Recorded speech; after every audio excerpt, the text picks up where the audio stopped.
Now, name something that you didn't know about this period in history from doing the show that you didn't know before.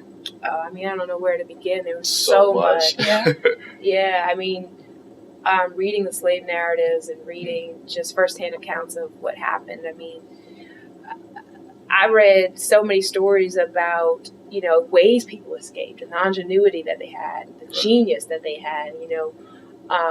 There's a story of a woman who was fair-skinned named Ellen Crabb, who escaped disguising herself as a Caucasian man. Wow. Put her arm in a sling so that they wouldn't ask her to write, and disguised her husband as her slave. And, escaped on a train and escaped north that way. I mean, brilliant minds, to think of that, like, I'm from arm in a sling.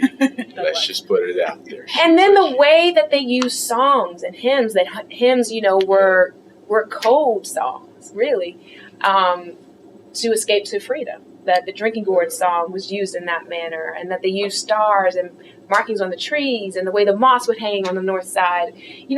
They were brilliant. They were like spies, I feel like that's the first Morse code. Yeah, seriously. Yeah. I was surprised to find out how many different opinions there were about their own worth and value. How, like the caste system within the plantation. Yeah, how many, enslaved people got caught up in judging one another. And I mean, my personal rule for myself is don't become that which you despise the most.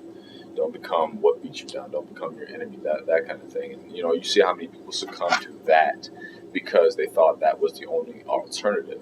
And then when posed with the idea of fighting for their own worth and value, how many people shied away from it because they were scared or they didn't believe they were worth that much. They were brainwashed. Yeah, and it was weird because it's like crabs in a barrel. You got people that are trying to come up and, a whole bunch of a system of people trying to bring you down, not understanding that they are only feeding the system that they're into. They're only kind of projecting what is being projected on them, and they're blind to it.